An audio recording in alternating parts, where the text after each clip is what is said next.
Hello दोस्तों, नमस्कार। मैं प्रिंस और आप देख रहे हैं स्कोर मोर। देखिए, बहुत बड़ी डेवलपमेंट सामने आ रही है कि यूपी सरकार जो है, यानी कि योगी जी ने जनसंख्या नियंत्रण के लिए ड्राफ्ट तैयार करवा दिया है। और उसमें ऐसी बातें की जा रही है कि जो लोग एक बच्चे रखते हैं या फिर दो से अधिक बच्चे पैदा करते हैं, उनके लिए बहुत सारे रूल्स चेंज हो रहे हैं। तो चलिए हम लोग इसी मुद्दे पर बात करेंगे कि क्यों केवल यूपी में ही अभी ये जनसंख्या नियंत्रण कानून लागू हो रहा है, पूरे भारत में क्यों नहीं लागू हो रहा है, और ये चाइनीज़ मॉडल से कैसे मिलता जुलता है या फिर कैसे अलग है। इन सारी बातों पर हम लोग चर्चा करेंगे। तो देखिए, मुद्दा क्या है, इसको बहुत सारे मीडिया हाउसेज ने कवर किया है। यहाँ पे हम लोग लखनऊ का जो हिंदुस्तान का पेपर आता है उसका पहले कटआउट देख लेते हैं। एक बच्चा हो तो राहत, दो से अधिक पर आफत। बहुत बढ़िया हेडलाइन है। यूपी में जनसंख्या नियंत्रण पर योगी सरकार का ऐसा है नया फार्मूला। कैसा है नया फार्मूला, हम लोग आगे देखते हैं।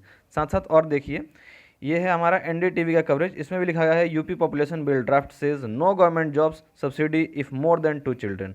हाँ, यदि आपके पास दो से अधिक बच्चे हैं तो आपको गवर्नमेंट जॉब नहीं मिलेगी, सब्सिडीज नहीं मिलेंगी। ये सारी बातें की जा रही हैं। साथ साथ देखते हैं इंडियन एक्सप्रेस का क्या कहना है। UP population draft bill proposes 2 child policy stringent measures for violators.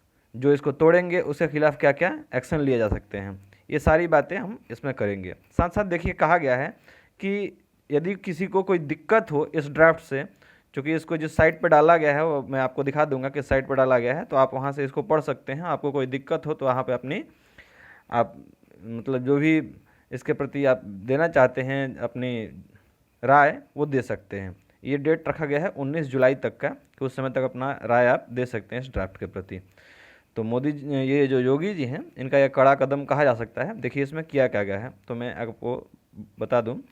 सरकार ने फॉर्मूला तैयार कर लिया है जिसके तहत जिनके पास दो से अधिक बच्चे होंगे वे न तो सरकारी नौकरी के लिए योग्य होंगे, न ही कभी चुनाव लड़ पाएंगे। जी हाँ, यदि आप तैयारी कर रहे हैं किसी सरकारी नौकरी के लिए, यदि आप तैयारी कर रहे हैं और आपकी शादी हो चुकी है, और यदि आपने दो से अधिक बच्चे पैदा कर दिए, अब आप फॉर्म भरने के लायक भी नहीं रहोगे। जी हाँ, और साथ साथ न ही आप कभी प्रधानी का चुनाव लड़ पाएंगे। प्रधानी मतलब किसी तरह का कोई चुनाव नहीं लड़ पाएंगे, यह ध्यान रखिएगा।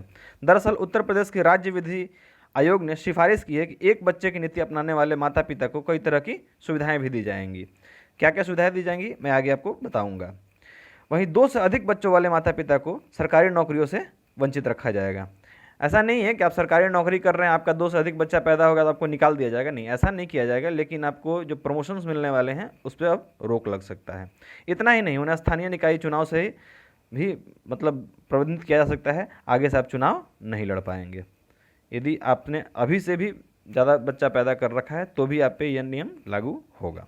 दरअसल उत्तर प्रदेश सरकार विधि आयोग ने जनसंख्या नियंत्रण कानून के मसौदे में कई तरह के प्रस्ताव रखे हैं। आयोग ने इस मसौदे पर लोगों से आपत्तियां और सुझाव भी मांगे हैं, जो 19 जुलाई तक इस ईमेल आईडी पर आप भेज सकते हैं, statelawcommission2018@gmail.com।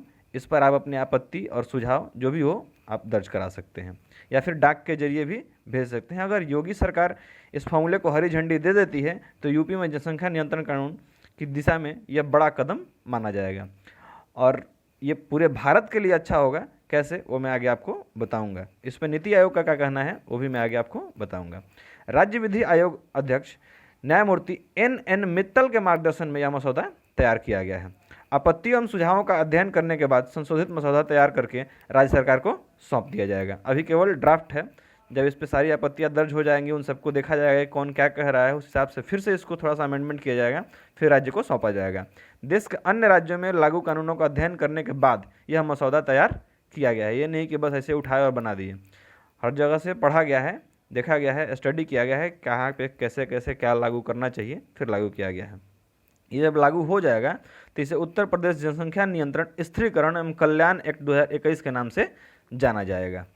और यह 21 वर्ष से अधिक उम्र के युवकों और 18 वर्ष से अधिक उम्र की युवतियों पर लागू हो जाएगा। यह मसौदा आयोग की वेबसाइट upslc.upsdc.gov.in पर आपको पढ़ने के लिए मिल जाएगा। आप जाके वहाँ से पढ़ सकते हैं इस पर लॉगिन करके। अब देखिए क्या है कि एक बच्चा होने पर ही राहत। एक बच्चा होने पर क्या मिलेगा आपको, मैं आपको बता दूं। 1 चाइल्ड पॉलिसी यदि आप स्वीकार करते हैं और आप BPL श्रेणी में हैं, मतलब बिलो पॉवर्टी लाइन यदि आप हैं, और यदि एक बच्चे की पॉलिसी को आप स्वीकार करते हैं तो माता पिता को विशेष तौर पर प्रोत्साहित किया जाएगा। इसके लिए पहला बच्चा पैदा होने के बाद यदि आप नसबंदी करा लेते हैं, या तो ट्यूबेक्टोमी या फिर वेस्कोटोमी, मतलब यदि पुरुष कराते हैं नसबंदी तो उसको कहते हैं वेस्कोटोमी, और यदि महिलाएं कराती हैं तो उसको बोलते हैं ट्यूबेक्टोमी। ये कई बार एसएससी क्वेश्चन पूछ चुका है, तो आप लोग ध्यान रखेंगे। यदि आप ऑपरेशन करा लेंगे तो उन्हें कई तरह की सुविधाएं दी जाएंगी। जैसे यदि पहला बच्चा यदि बालक होता है, मतलब यदि मेल चाइल्ड आपको पैदा होता है और वहीं पे आप यदि अपना नसबंदी करा लेते हैं तो आपको मिलेगा 80,000 रुपये। वहीं यदि फीमेल चाइल्ड का जन्म होता है और तब आप नसबंदी कराते हैं तो आपको 1,00,000 रुपये देने की सरकार ने घोषणा की है। तो देखिए, मेरा मानना है कि इसको ल्यूक्रेटिव बनाने के थोड़ा सा इस अमाउंट को और बढ़ाना चाहिए था, तब लोग आगे आते ज़रूर, क्योंकि ये अमाउंट थोड़ा सा कम लग रहा है। खैर, ये तो अपने सोचने की बात है कि हमें क्या करना है, हम इन बच्चों को सुविधा दे पाएंगे कि नहीं आगे, तो वो अलग बात है। लेकिन यदि सरकार को और इस योजना को थोड़ा सा लुक्रेटिव बनाना था, थोड़ा आकर्षक बनाना था, तो इस अमाउंट को थोड़ा सा और बढ़ाना चाहिए था, मेरा मानना है। आपका क्या मानना है, आप हमें कमेंट सेक्शन में जरूर बताएंगे। और सरकार ऐसी व्यवस्था कर रही है कि ऐसे जो बच्चे होंगे उनको निःशुल्क पढ़ाई, निःशुल्क जो मतलब स्वास्थ्य सुविधा होगी वो सब कुछ दिया जाएगा। जो बच्चियां होंगी, मतलब जो यदि लड़की हुई है, सिंगल गर्ल चाइल्ड है, तो उसको जितना वो शिक्षा ग्रहण करना चाहती है उसको निःशुल्क शिक्षा दी जाएगी। यदि मेल चाइल्ड है तो उसको 20 वर्ष तक निःशुल्क शिक्षा मिलेगी। इनके अलावा उन्हें निःशुल्क चिकित्सा सुविधा, सरकारी नौकरी यदि किसी को होती है, वैसे गर्ल चाइल्ड या बॉय चाइल्ड की यदि सरकारी नौकरी होती है तो सरकारी नौकरी के दौरान उन्हें 2 इंक्रीमेंट भी दिए जाएंगे, क्योंकि वो इस स्कीम के तहत जन्म लिए हैं। ठीक है, आगे देखते हैं। 2 से ज़्यादा बच्चे यदि पैदा हो जाते हैं तो क्या होगी? ये आफत ही आफत होने वाली है। क्या आफत होने वाली है वो हम लोग देख लेते हैं। आयोग ने 2 से ज़्यादा बच्चों के माता पिता को कई तरह की सुविधाओं से वंचित रखने का प्रस्ताव भी रखा है। इनमें उन्हें स्थानीय निकाय चुनाव लड़ने से रोकना, सरकार से मिलने वाली सब्सिडी बंद किए जाना, मतलब यदि सरकार से आपको किसी तरह की सब्सिडी मिलती है, गैस सब्सिडी वगैरह वगैरह जो भी मिलती है आपको, किसान वाला जो है, वो सब कुछ आपका बंद कर दिया जाएगा।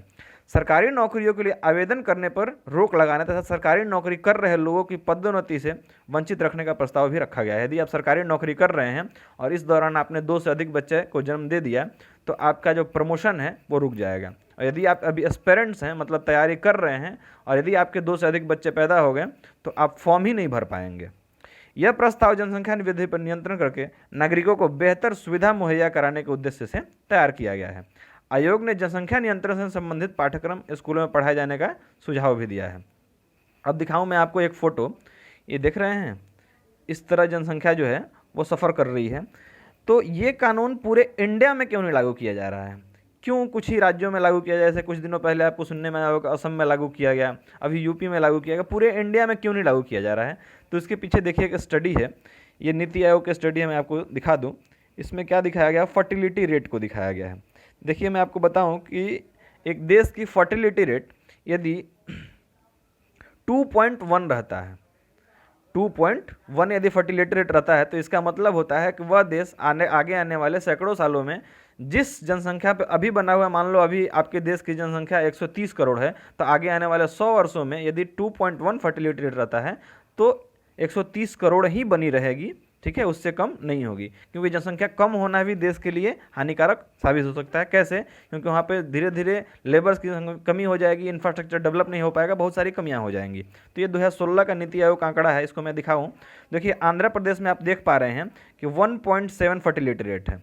साथ साथ असम में देखते हैं तो 2.3 आपको देखने को मिल रहा होगा, और बिहार का देखते हैं तो ये सबसे अधिक 3.3 है। तो यहीं पे आपको 3 राज्यों में इतना बड़ा डिफरेंस देखने को मिल रहा है। 0.1 का यदि डिफरेंस होता है तो लाखों करोड़ों का इधर उधर हो सकता है। ठीक है, वो जनसंख्या पर डिपेंड करता है कितनी उस राज्य की जनसंख्या है। तो मैं बिहार और असम को कंपेयर कर लूँ तो असम का 2.3 है, लेकिन फिर भी इसने लागू कर दिया कि 2 से अधिक बच्चे पैदा होने पर नौकरी नहीं मिलेगी। लेकिन बिहार अभी तक इस पर कोई कड़ा कदम नहीं उठाया है। तो मैं बता दूं कि आगे आने वाले दिनों में आपको देखने को मिलेगा बिहार में बेतहाशा वृद्धि होगी जनसंख्या में। आपको एक आंकड़ा पता होगा कि सबसे ज़्यादा जनसंख्या यदि किसी राज्य का है तो वो है यूपी का, अराउंड 23 to 25 करोड़ इतना हो सकता है, और बिहार का लगभग 10 करोड़ तो 2011 में था, ये 11 से 12 करोड़ हो गया होगा। तो और महाराष्ट्र, ये 3 राज्य ऐसे हैं जो तीनों यदि मिल जाते हैं तो लगभग आधी आबादी इन्हीं चारों राज्यों में रहती है। यदि ये चारों राज्य इस तरह के कदम उठाते हैं तो हो सकता है कि आगे आने वाला जनसंख्या हो वो कम हो जाए।